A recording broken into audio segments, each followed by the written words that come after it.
Boa noite, meus irmãos, a graça e a paz. Olha que alegria no nosso coração poder começar aí o nosso segundo semestre do nosso conteúdo aí da Escola Bíblica aí no Panorama Bíblico.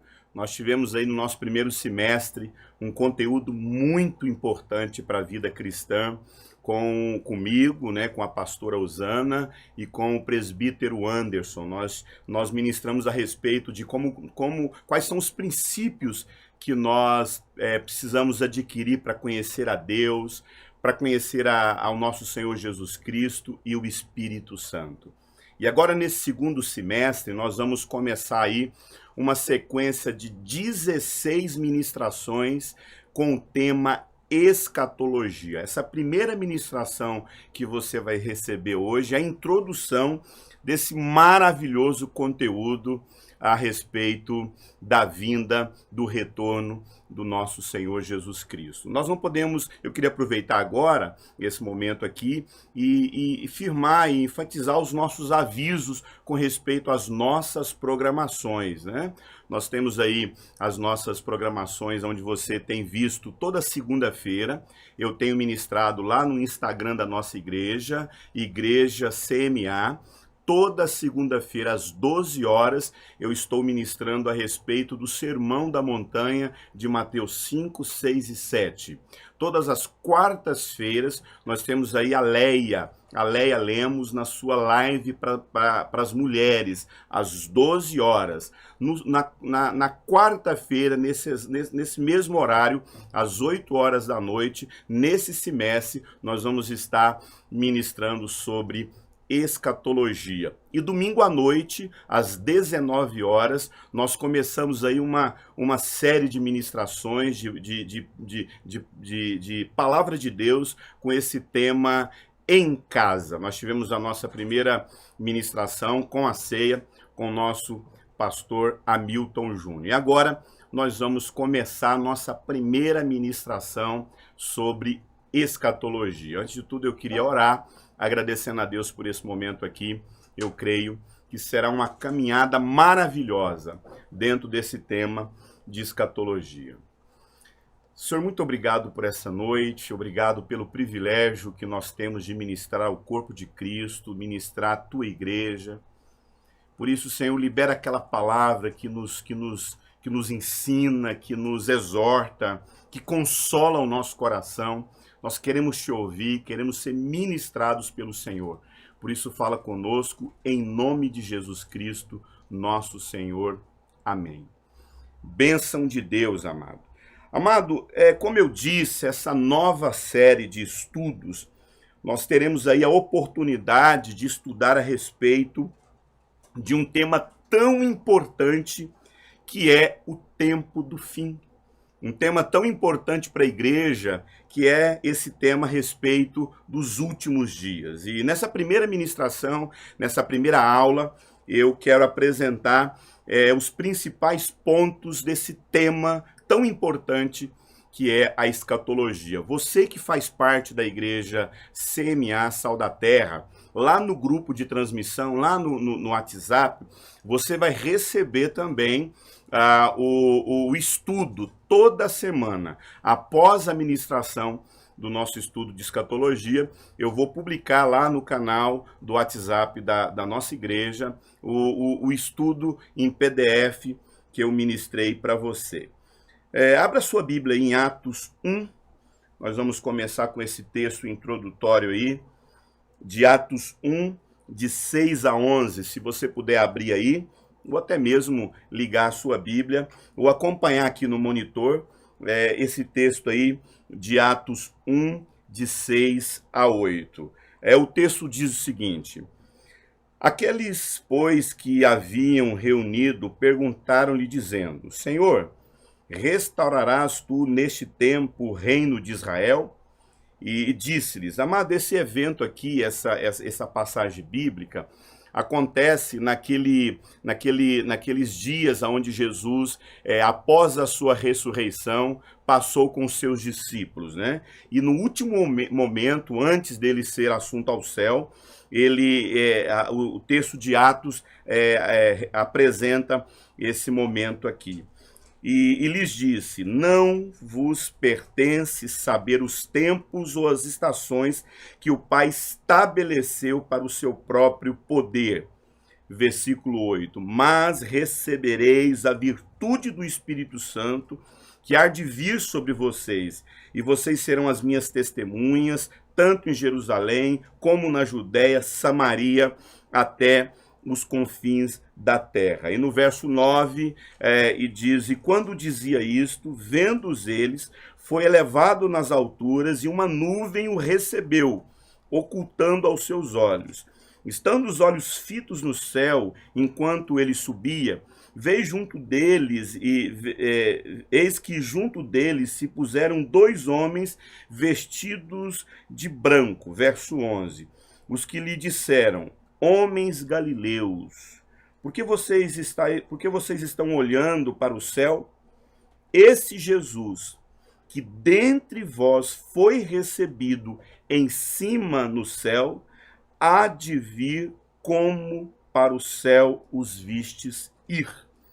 Outra tradução fala: da mesma forma que vocês estão vindo ele subir, ele descerá nas nuvens. Olha, amado, isso aqui é uma promessa de Deus para as nossas vidas. Jesus Cristo retornará.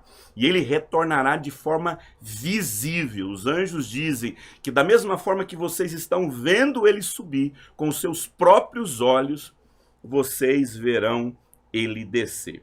Querido, tem um centro de pesquisas, né, evangélica, chamado Lifeway, e nessa pesquisa eles falam que a maioria dos cristãos gostariam que os seus pastores, que os seus líderes ministrassem sobre escatologia, sobre o livro de Apocalipse. Mas ao mesmo tempo é curioso saber que existem uma quantidade enorme de crentes que eles chegam até a dizer que não acham importante estudar o livro de Apocalipse, estudar esse tema de escatologia. E que Apocalipse, escatologia, é algo desnecessário para a vida da igreja e não acrescenta nada para a igreja, até por ser um livro assim, muito complicado, onde se tem muitos simbolismos e é muito complicado estudar o livro, né? Não sei se você sabe, o próprio João Calvino, que foi assim uma figura muito importante na Reforma Protestante, ele não escreveu praticamente nada a respeito da escatologia, não se preocupou em estudar sobre o tema, né? Quando se fala a respeito de escatologia, nós não temos muita coisa que João Calvino deixou. Na verdade, João Calvino se preocupou mais com a doutrina da soteriologia, que é a doutrina da salvação, né? Mas é verdade, né, que, como eu disse, o livro do Apocalipse ele é um livro difícil de leitura. Eu tenho estudado aí o livro de Apocalipse aí sempre gostei, eu sempre tive assim um interesse muito forte em mim pela escatologia, mas eu tenho me dedicado nos últimos 4 meses, eu tenho me dedicado muito ao estudo do Apocalipse e realmente precisa sim de uma dedicação melhor, de estudar, de compreender. Você não compreende muito rapidamente, principalmente por ele ter vários perfis. Você pode ler um livro na Bíblia, ele vai ser profético, você vai ver um outro livro na Bíblia, ele pode ser histórico, você vai ver um outro livro na Bíblia, onde ele pode ser poético. Curiosamente falando, o livro de Apocalipse, ele contém praticamente vários conceitos literários. Inclusive, quando você lê o livro de Apocalipse, você vai perceber um livro profético, você vai perceber um livro histórico, você vai perceber muito simbolismo e ele é bem enigmático. Talvez seja por isso mesmo, além do medo que muitas pessoas associam o Apocalipse a só tragédias. Tanto é que quando você escuta uma notícia na televisão, você usa, os jornalistas geralmente usam essa expressão. O evento foi um evento apocalíptico, né? Porque sempre Apocalipse está ligado a fatos de tragédia. Mas, queridos, quando você estuda o livro de Apocalipse, você fica impressionado com a maravilhosa história que esse livro apresenta. Quando a gente lê o livro de Apocalipse, a gente percebe a centralidade da vitória de Cristo, da vitória da igreja e como essa vitória produz esperança no nosso coração.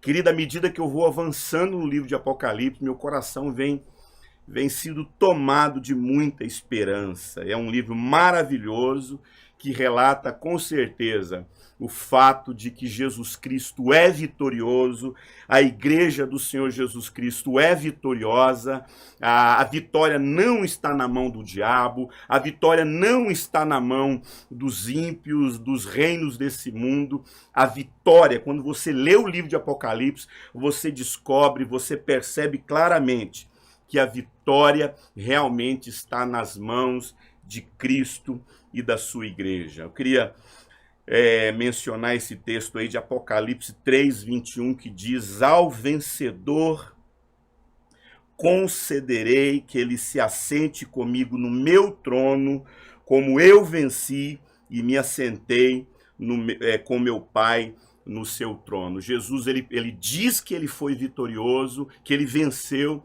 e que eu e você vamos sentar do lado dele, do lado do Pai, num trono de glória, na vitória que ele exercerá, ele produzirá em todo o mundo, e você percebe isso claramente. A história já está definida. Quando a gente olha para a vinda do Senhor Jesus Cristo, a vinda do nosso Senhor Jesus, queridos, é o pináculo de toda a doutrina cristã.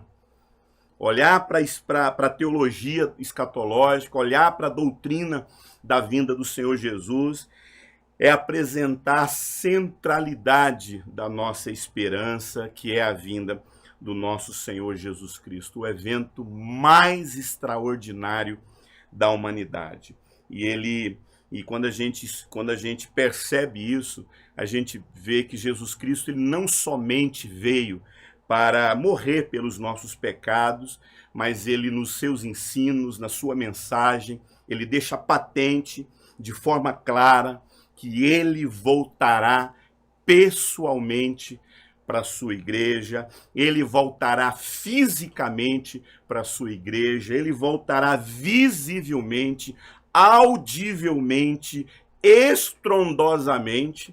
Hoje nós tivemos um acontecimento trágico no Oriente Médio, onde houve uma explosão devastadora numa cidade chamada Beirute. E é uma explosão assim assustadora. Vai ter um texto que eu vou mencionar para vocês que diz que na vinda do nosso Senhor Jesus Cristo, o evento da vinda dele será uma explosão, um estrondo na humanidade. Então, quando eu falo que a vinda do Senhor Jesus será estrondosamente, é no sentido de que nunca haverá um som tão alto produzido no planeta no exato momento em que Jesus Cristo virá ao mundo. Ele virá repentinamente, ele voltará vitoriosamente, gloriosamente, para encontrar a sua igreja nos ares. Tem um pregador, ele já está bem idoso, o nome dele é John MacArthur.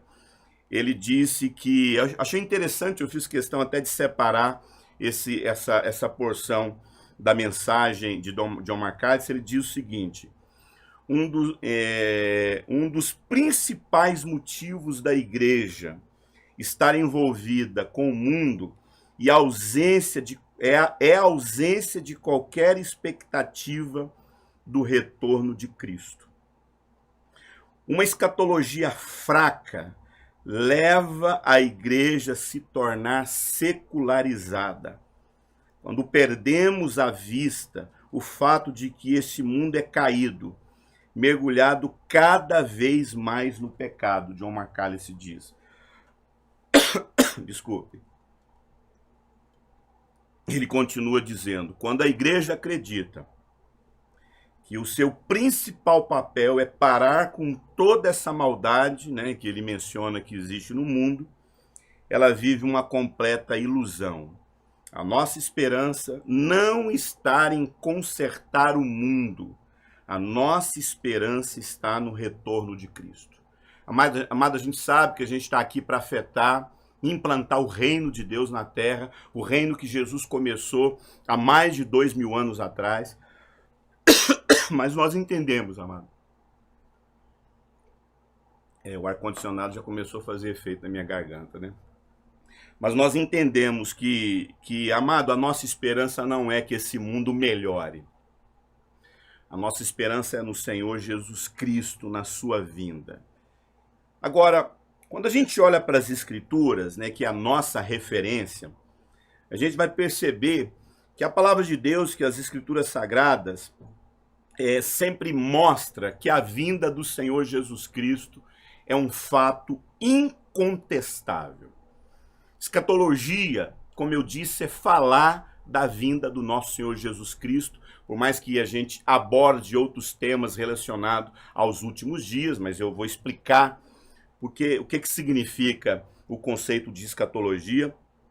Mas é bom você saber que a segunda vinda de Cristo, né, o seu retorno para buscar a sua igreja, para encontrar a sua igreja, é um assunto enfatizado o tempo todo nas Escrituras. Inclusive, antes de começar essa ministração, eu estava conversando aqui com os pastores, com os irmãos aqui da igreja, que estão nessa produção aqui da filmagem. Eu falei que eu descobri recentemente que eu cometi um erro teológico em mencionar que a Bíblia no Velho Testamento não menciona a segunda vinda de Jesus como ela menciona no Novo Testamento. Na verdade, amado, quando você olha para as Escrituras, você descobre que existem 300 referências sobre a primeira vinda de Cristo na Escritura e da sua segunda vinda, da sua primeira vinda, nós temos 300 referências da primeira vinda. Mais 2.400 referências sobre a segunda vinda em toda a Escritura. Agora você imagina, amado, quanto a Bíblia fala a respeito da segunda vinda de Jesus Cristo. Existem mais referências na Bíblia falando da segunda vinda de Cristo do que da primeira vinda de Cristo. Todos os livros do Velho Testamento, exceto 3 livros, que é o livro de Filemon, que é o livro de 2 João e 3 João, né, 3 de João, não menciona a respeito de escatologia, mas todos falam aí da vinda gloriosa do nosso Senhor Jesus Cristo. O próprio Senhor Jesus Cristo, ele fez questão de gastar tempo ensinando aos seus discípulos, às multidões, a respeito da segunda vinda. Ele fala isso em Mateus 24, ele fala isso em Lucas 21, em Marcos 13, você vai ver o sermão escatológico. Inclusive, nós vamos ter uma sequência de ministração falando sobre o sermão escatológico de Jesus, a sequência dos eventos escatológicos, a partir dessas referências de Mateus 24, Lucas 21 e Marcos 13, né? E falar a respeito dessa, como é muito versículo, eu fiz questão de pegar apenas um versículo que eu acho importantíssimo. Nós vamos mencionar esse versículo a respeito da vinda do nosso Senhor Jesus Cristo lá no Antigo Testamento, a segunda vinda. Mas é interessante que tanto o Novo quanto o Antigo Testamento existem, como eu disse, milhares de citações a respeito da segunda vinda do Senhor Jesus Cristo. Eu queria mencionar primeiramente esse texto aí de 1 Tessalonicenses, capítulo 4, versículo 16, que é um texto incrível que fala: porque o mesmo Senhor descerá do céu com alarido, e com voz de arcanjo, e com a trombeta de Deus, os que morreram em Cristo ressuscitarão primeiro. Você vai aprender essa sequência de quem se encontrará primeiramente com Cristo em outra aula. Depois, no verso 17 diz: depois nós, que ficarmos vivos, seremos arrebatados juntamente com eles nas nuvens, para encontrar com nosso Senhor nos ares. E assim estaremos para sempre com o Senhor. Portanto, consolai-vos uns aos outros com essas palavras. Irmãos, a palavra de Deus diz que é isso que é o nosso consolo. Amado, por mais que a gente seja consolado pelos amigos, por conta das tragédias que nós vivemos, das dificuldades que assolam a humanidade, enquanto nós estamos gravando essa sequência de ministração, a humanidade está sendo assolada por uma pandemia chamada coronavírus, que desenvolve uma doença chamada Covid-19. Nós sabemos, amados, que temos que consolar, temos que encorajar uns aos outros, mas a palavra de Deus diz que não existe um outro encorajamento que não seja a consciência de que o nosso Senhor Jesus Cristo virá e buscará a sua igreja. Olha que interessante.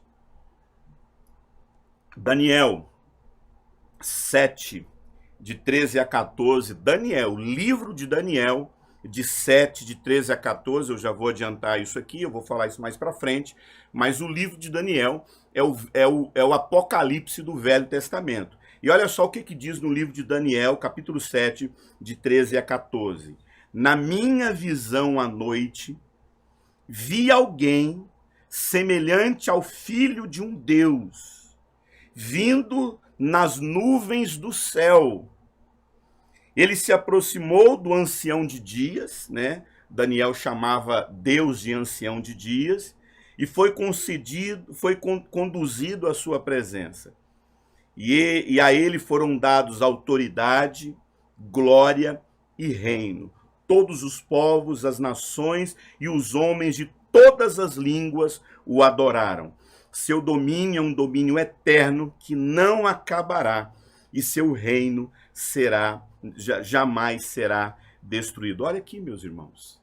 Isso aqui é a palavra de Deus, Velho Testamento, Daniel profetizando não só o reinado messiânico de Cristo, o governo messiânico dele sobre toda a humanidade, sobre todas as eras, sobre todas as nações, mas ele fala da vinda do Senhor Jesus Cristo sobre as nuvens do céu. Daniel profetizou isso. Querido, deixa eu mencionar algo importante para você entender esse plano de redenção no que diz respeito à vinda do nosso Senhor Jesus Cristo. Quando a gente fala sobre a redenção do homem, e eu acredito que você saiba muito bem qual é o plano de redenção da salvação do homem, mas a aula não é sobre isso. Mas quando a gente olha sobre o plano de redenção do homem, nós vemos o plano de redenção em duas etapas, né? A redenção do homem, ela acontece em duas etapas ali na história bíblica, na apresentação bíblica de todo o plano de redenção em relação ao homem. Primeiro plano, a primeira etapa é aquilo que a gente chama a sombra da cruz. A primeira etapa é a sombra da cruz. Você percebe aqui nessa imagem, aqui do lado, que tem uma sombra que eu fiz aí, sendo projetada em Abraão, sendo projetada aqui no filho dele, no caso Isaac. Por quê, amado? Quando você olha para o Velho Testamento, a escatologia ali apresentada é a escatologia do Messias que virá. Do Messias que virá. Essa é a primeira etapa da redenção do homem. Antes, Jesus, era apresentado como o Messias que viria, né? Tudo que aconteceu no Velho Testamento, todos aqueles sacrifícios, todos os rituais, todos os eventos, como esse evento, por exemplo, do sacrifício de Isaac, quando Abraão foi oferecer, a pedido de Deus, o seu filho Isaac em sacrifício. Querido, tudo isso foi uma sombra. Se essa sombra tivesse sendo projetada, pudesse fazer um desenho do que seria o desenho dessa sombra, essa sombra seria a sombra da cruz sendo refletida em todos os eventos do Antigo Testamento. Dias atrás eu postei uma frase, eu percebi que teve poucos comentários, eu acho que não teve nenhum comentário e poucas pessoas curtiram, talvez pela estranheza da frase. Mas, querido, escute, não há nenhum sentido em absolutamente nada no Velho Testamento. Nada, nenhum sentido. Não há sentido nos sacrifícios, não há sentido na lei, não há sentido nos profetas, não há nenhum sentido em nada que existe no Velho Testamento se não existisse a pessoa de Jesus Cristo. Tudo no Velho Testamento foi uma sombra da essência que seria a cruz, a essência do que seria a cruz. Essa primeira etapa, que é a sombra da cruz, é a primeira escatologia aonde o Messias virá. Tudo o que aconteceu apontava para Cristo. Tudo que aconteceu no Velho Testamento é a primeira escatologia. E essa primeira fase da história da humanidade, ela está debaixo dessa sombra que é a vinda do Messias. Todas as profecias, todos os acontecimentos apontavam para a vinda do nosso Senhor Jesus Cristo. Essa é a primeira escatologia. Depois nós temos a segunda escatologia, que é a luz da ressurreição. A primeira escatologia é a sombra da cruz. A segunda escatologia é a luz da ressurreição. Eu separei esse texto maravilhoso aí de João 6,40, que diz: de fato, esta é a vontade daquele que me enviou, que todo aquele que vir o Filho e nele crer tem a vida eterna, e eu o ressuscitarei no último dia. Amada, segunda escatologia, se essa primeira escatologia,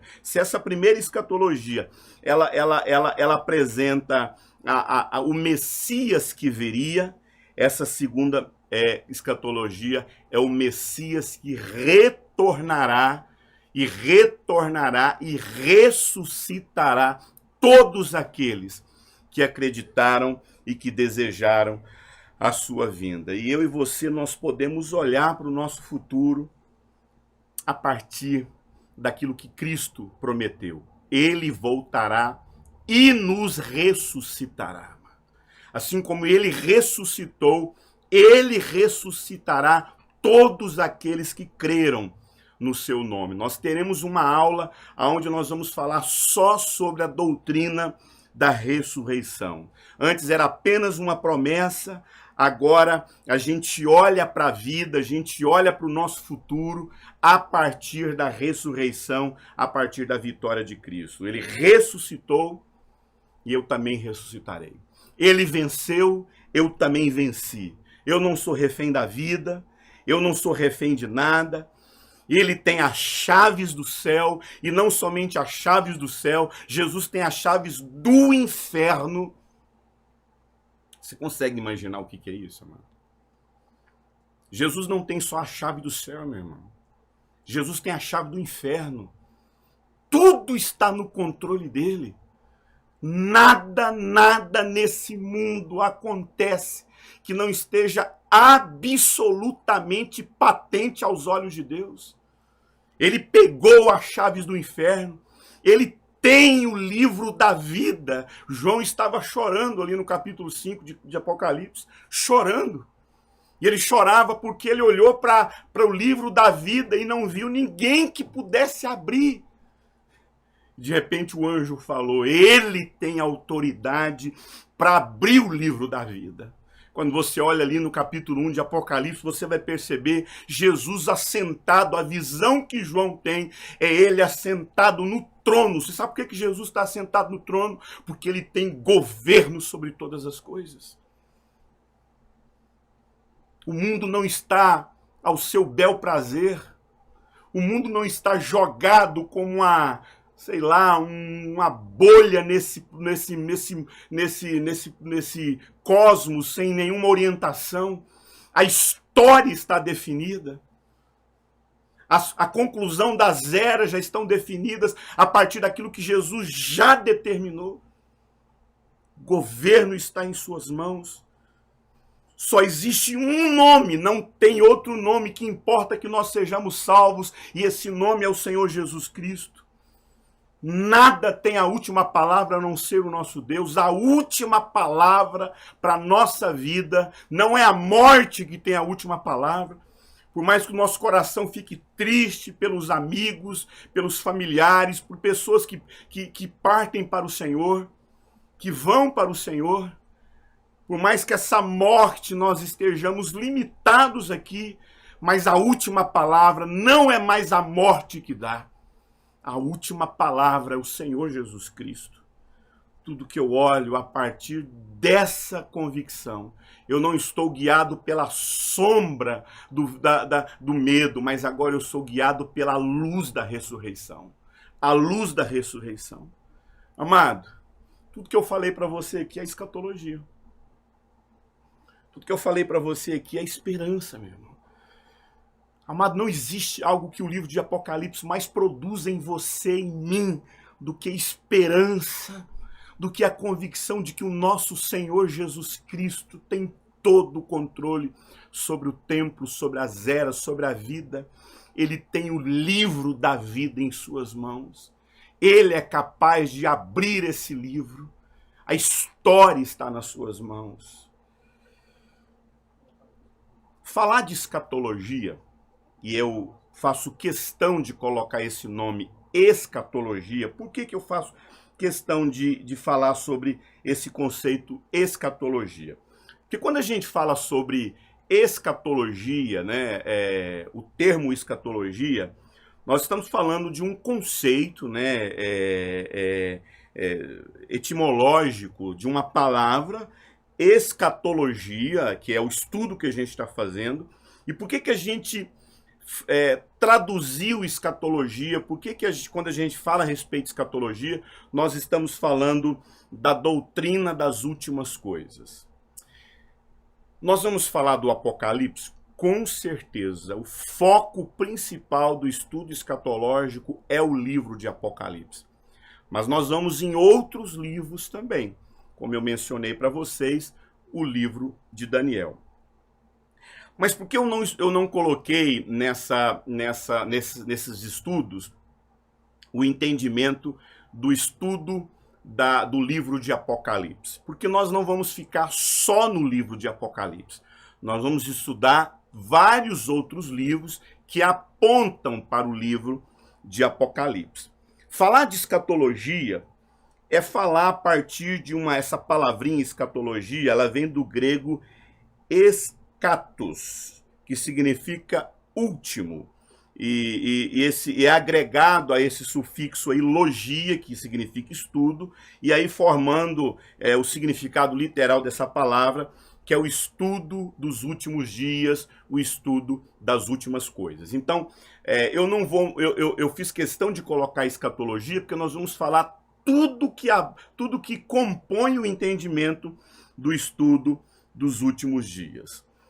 Eu queria fazer questão de mencionar o que o Antigo Testamento fala, principalmente dessa primeira escatologia, que é a vinda do Messias. Olha que maravilhoso. O livro de Isaías, amado, Isaías profetizou ali em Isaías 7,14, né, que a virgem conceberá e dará à luz a um filho. Isso é escatologia, falando a respeito da primeira vinda do nosso Senhor Jesus Cristo. O próprio Isaías 53 profetizou a o Senhor Jesus morrendo pelos nossos pecados, e ali ele levando sobre si, de semelhante modo ele tomou sobre si os nossos pecados. Então você encontra isso em Isaías 53.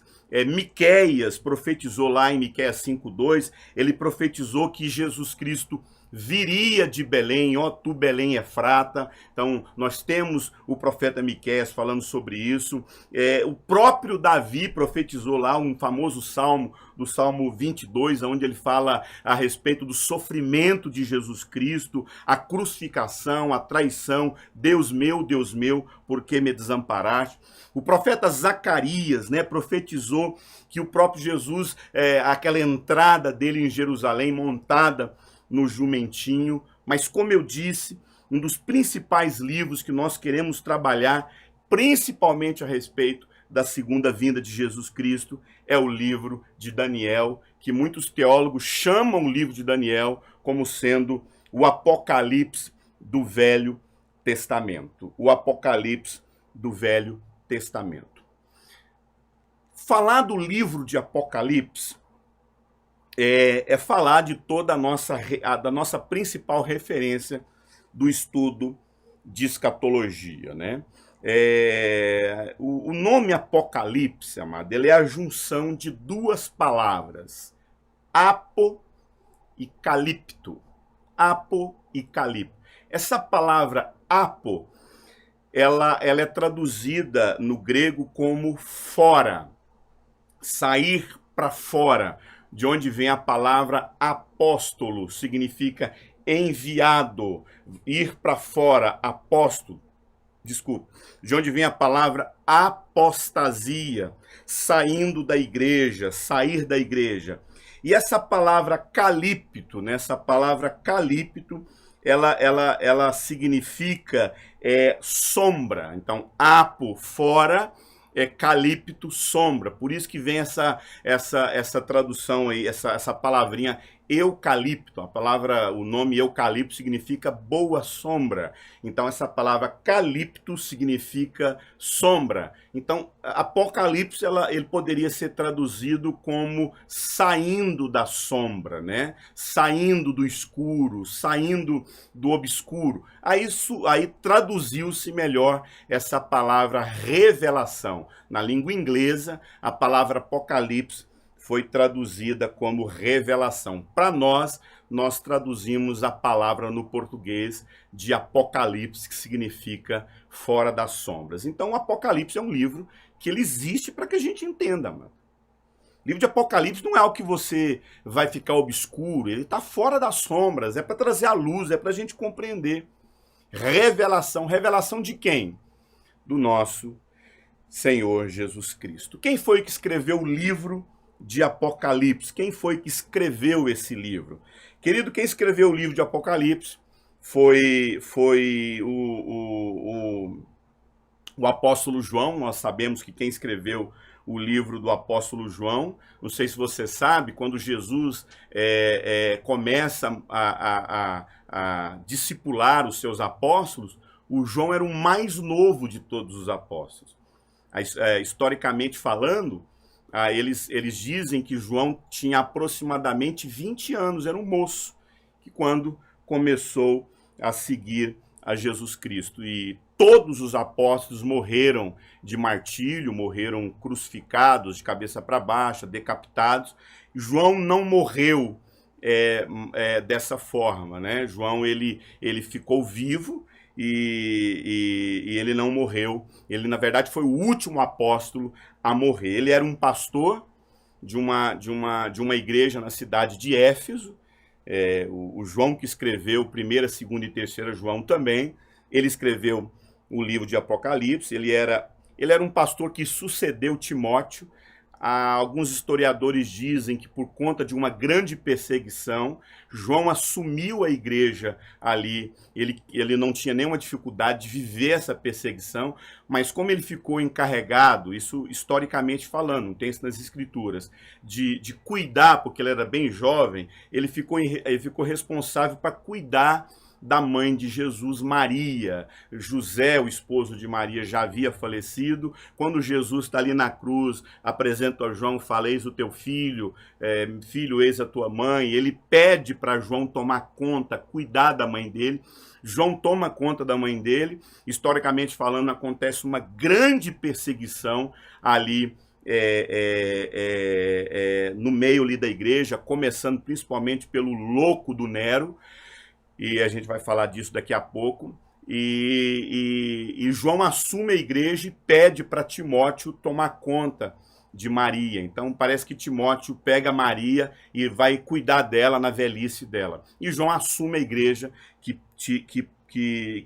Timóteo era pastor, né? Essa igreja de Éfeso. Não sei se você sabe, as 3 principais igrejas ali no início da igreja era a primeira igreja fundada, a igreja de Jerusalém, a segunda igreja fundada, a igreja de Antioquia, e a terceira igreja que tinha mais expressão é a igreja de Éfeso, a primeira igreja de Jerusalém, onde estavam ali os apóstolos, onde eram os primeiros cristãos. A igreja de Antioquia era a igreja missionária, a primeira igreja a montar várias equipes missionárias foi a igreja de Antioquia.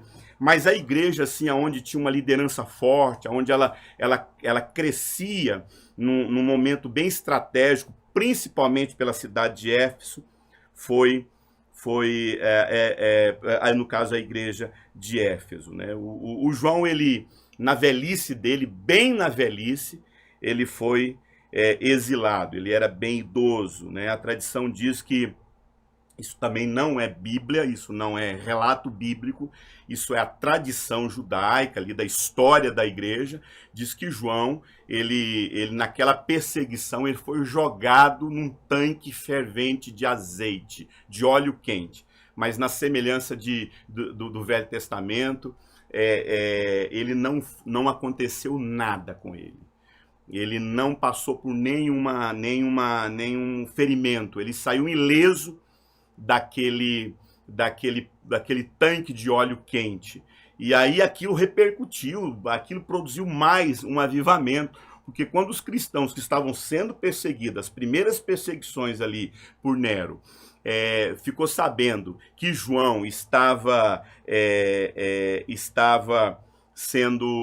aconteceu esse milagre, na verdade o rei Domiciano, que foi o que mandou prender, mandou jogar João naquele tanque de óleo quente, falou, não, se a gente começar a fazer isso, vai acontecer mais milagre, vai acontecer mais avivamento. E então deporta João para uma ilha chamada Patmos, né? Uma ilha chamada Patmos. E é interessante que o livro de Apocalipse foi escrito justamente nessa ilha, né? Como eu disse, com medo desse milagre repercutir, eles deram um jeito de sumir com João. O imperador Domiciano o deporta como prisioneiro político para uma ilha vulcânica com mais ou menos 32 quilômetros, né, uma ilha chamada Patmos. E ela tinha era uma ilha para extrair, era uma ilha vulcânica, e eles jogavam todos os prisioneiros ali. Essa ilha é uma espécie de colônia penal, né? Os imperadores enviavam, como eu disse, os seus políticos, os seus prisioneiros políticos para essa ilha. Quando o livro de Apocalipse foi escrito? O livro de Apocalipse foi escrito por volta de 95 anos depois de Cristo, ali no primeiro século da igreja, no reinado do Domiciano, né? um dos piores imperadores. Ele conseguiu ser pior do que Nero. Você vai aprender comigo a respeito do significado do nome Nero, né? E eles chegam a dizer que Domiciano era o segundo Nero da história. Tanto é que, como eu disse, a perseguição de Domiciano em cima dos cristãos ali do primeiro século foi pior do que a perseguição de Nero. Agora você imagine comigo, o Nero é aquele que botou fogo em Roma, porque ele queria criar uma cidade com o nome dele chamado Nerópolis. não é a cidade de Nerópolis aqui perto de Goiânia, mas o Domiciano, o Nero, ele bota fogo em Roma e aconteceu um fato muito curioso, que todos os bairros pegam fogo, menos o bairro dos cristãos. Ele, para querer assim, porque começou a ter um burburinho lá de matar o Nero, ele coloca a culpa nos cristãos. O apóstolo Paulo, inclusive o apóstolo Paulo, quando ele fica sabendo da perseguição que estava acontecendo lá em Roma, em cima dos cristãos, ele vem para dar um apoio aos cristãos, e ele é capturado por Nero, sentenciado à morte, e Paulo é morto por Nero. Curioso que na perseguição, nessa grande perseguição ali dos cristãos, que é a primeira perseguição que os cristãos sofreram pelo imperador Nero, a cidade, olha só que curioso, a cidade de Roma os postes que esclareavam que iluminavam a cidade de Roma, eram piras onde amarravam cristãos e botavam fogo. Cerca de 2.000 cristãos morriam por dia na cidade de Roma. Eles eram jogados nas arenas como esporte para serem comidos pelos leões, né? E é realmente assim que acontece. Esse imperador Domiciano, a história diz que ele era pior do que Nero. Agora você imagina o que seria alguém pior do que Nero, né? Foi João, como eu disse, que escreveu esse texto. Olha só o livro de Apocalipse, olha só esse texto aí de Apocalipse 1, Apocalipse 1, que diz que é um texto bem interessante, que fala a respeito de João como autor desse livro. Revelação de Jesus Cristo, a qual Deus lhe deu para mostrar aos seus servos as coisas que breve devem acontecer. Enviando o seu anjo, deu a conhecer ao seu servo João, que atestou a palavra de Deus e o testemunho de Cristo, quanto a tudo que viu. Verso 3, bem-aventurado aquele que lê, bem-aventurado aqueles que ouvem as palavras da profecia e guardam as coisas nelas escritas, pois o tempo está próximo, Uma outra referência falando de João como escritor aí do livro de Apocalipse, esse texto aí de Apocalipse 1:9, que diz: eu, João, irmão vosso e companheiro convosco na aflição, no reino e na perseverança em Jesus Cristo, estava na ilha chamada Patmos, por causa da palavra de Deus e do testemunho de Jesus. Eu fui arrebatado em espírito no dia do Senhor, e ouvi por detrás de mim uma grande voz, como de trombeta, que dizia: o que vê, escreve num livro, escreve às 7 igrejas, a igreja de Éfeso, Esmirna, Pérgamo, Tiatira, Sardes, Filadélfia e Laodiceia. Nós teremos uma aula explicando cada mensagem dessas igrejas, das igrejas da Ásia, né? Queridos, qual é a premissa que você precisa ter para estudar escatologia, para entender o princípio da escatologia? Quando a gente fala dessa premissa, eu gostaria que você lesse comigo esse texto aí de Gálatas 4:4, que diz o seguinte: mas quando veio a conclusão dos tempos, Gálatas 4:4, mas quando veio a conclusão dos tempos, enviou Deus o seu Filho, nascido de mulher, nascido debaixo da lei. Geralmente os cristãos sempre falam o seguinte: mas eu não entendo como é que quando vocês ensinam sobre a doutrina dos últimos dias. Porque desde que eu sou crente, eu escuto falar a respeito dos últimos dias, da doutrina dos últimos dias. E parece que esses últimos dias nunca chegam. Presta atenção. Cristãos sempre fazem essa pergunta: o que está acontecendo aí é sinal dos últimos dias? A gente vê o tempo todo, a gente está vivendo essa pandemia do coronavírus, as pessoas perguntam: vem cá, o coronavírus é um sinal dos últimos dias? Presta atenção. A palavra de Deus diz em Gálatas 4, e outros textos também, Pedro vai falar sobre isso, que na plenitude dos tempos Deus enviaria seu Filho. O texto de Gálatas fala que na conclusão das eras. Então significa que os últimos dias eles começaram no exato momento em que Jesus Cristo veio ao mundo. Na verdade, os últimos dias eram há 2000 anos atrás. Os últimos dias eram há 500 anos atrás. A sua bisavó, a sua tataravó já viveram os últimos dias. Então, amado, não é só o coronavírus que é um sinal dos últimos dias. Tudo que acontece na humanidade após a vinda do nosso Senhor Jesus Cristo é um sinal dos últimos dias. Isso significa, amado, que todos os eventos da humanidade, depois da primeira vinda de Cristo, é um sinal dos últimos dias. Inclusive, nós teremos uma sequência de ministrações falando a respeito dos sinais que apontam para a vinda do nosso Senhor e Salvador Jesus Cristo. Eu queria ler com você esse texto aí maravilhoso de 1 Pedro, de 1 a 18, após esse entendimento que eu quero que você entenda essa premissa. Por isso, por que eu fiz questão de mencionar essa frase? As premissas para se entender escatologia. As premissas para se entender escatologia. Quando a gente fala a respeito dessa premissa, desse entendimento dos últimos dias, você não pode desaperceber esse fato. Para se entender escatologia, você precisa ter a consciência de que, desde o momento em que Jesus Cristo veio ao mundo, deram início, o relógio dos últimos dias foi acionado. Nós estamos vivendo os últimos dias. O Senhor Jesus Cristo deu início à conclusão das eras. Eu queria ler esse texto agora para a gente concluir. São 2 textos que nós leremos. Olha que texto maravilhoso, maravilhoso, esse texto aí de 1 Pedro.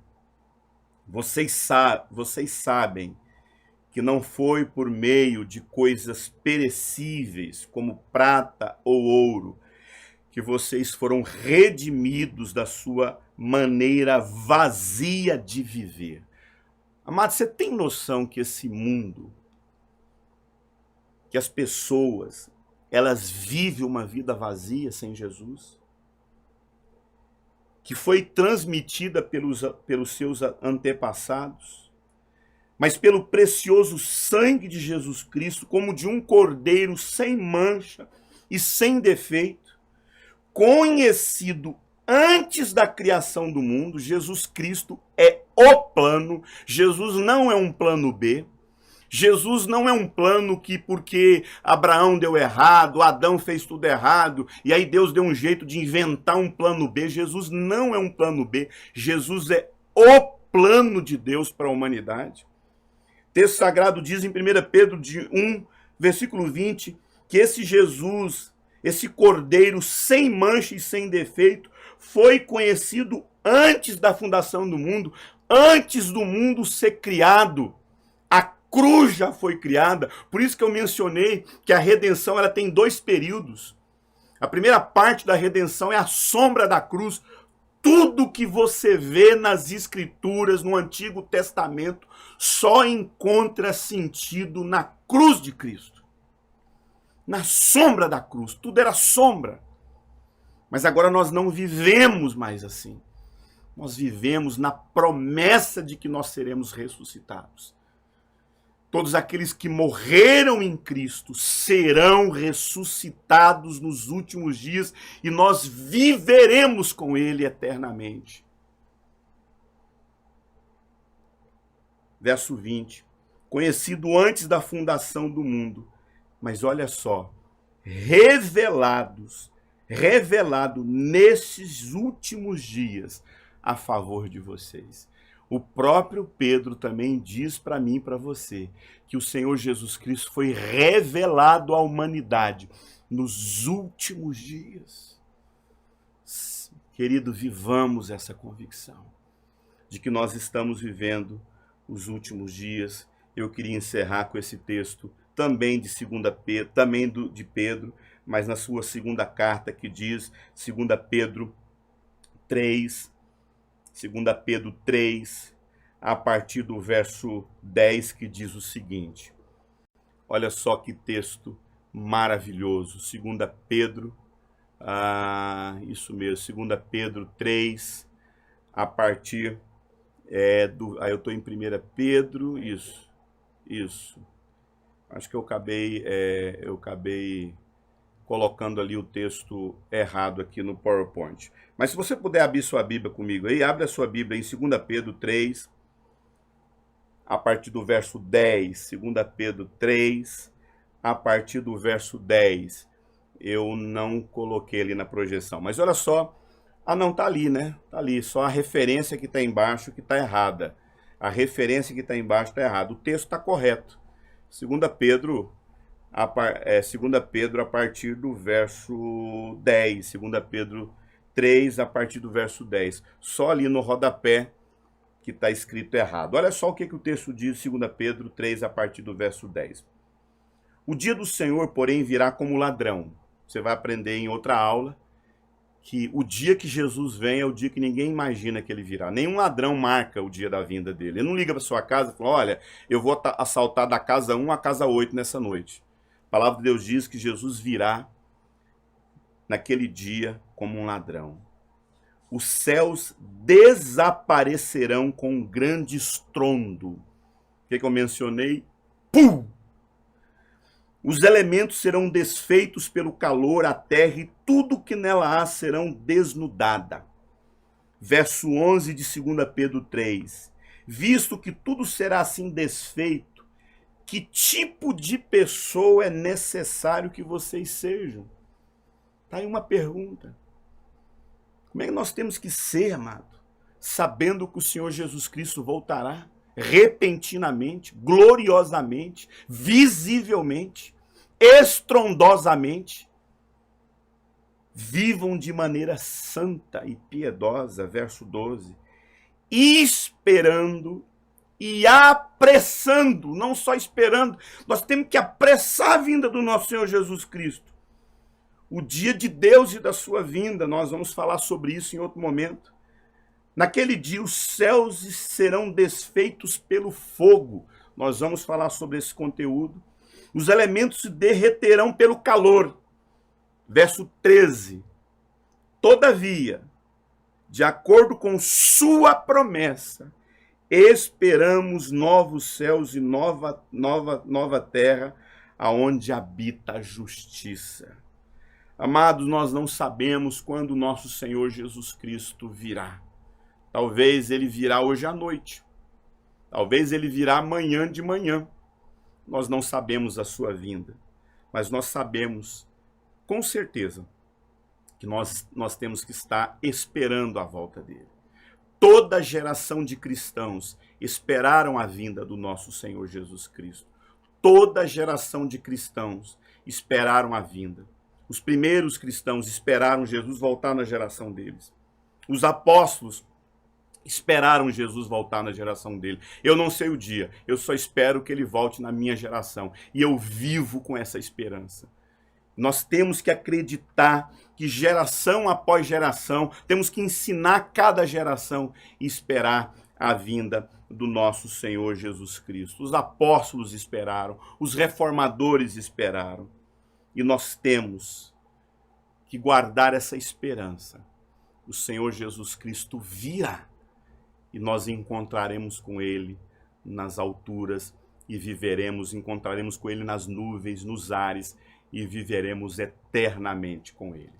Amém, querido? Essa é a nossa esperança. Cremos que o nosso Senhor Jesus Cristo voltará. Essa é a nossa esperança.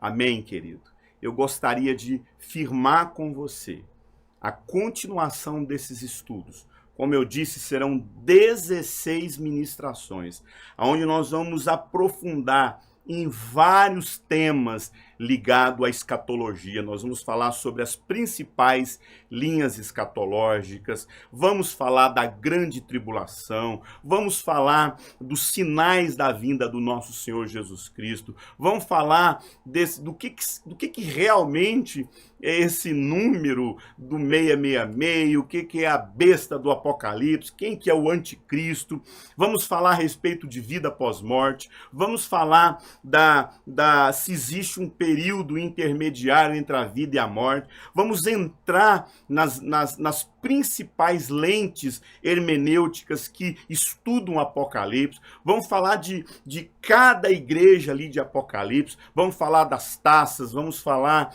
dos cálices, vamos falar de vários eventos que compõem, vamos falar do grande tema que se discute o Apocalipse, que está lá no capítulo 20, que é o milênio, que ninguém sabe realmente quando isso vai acontecer. Alguns grupos dizem que é literal, outros dizem que é simbólico. Nós queremos apresentar para você um estudo completo, para que você tenha, como diz a nossa escola, um panorama total do que significa o estudo da escatologia.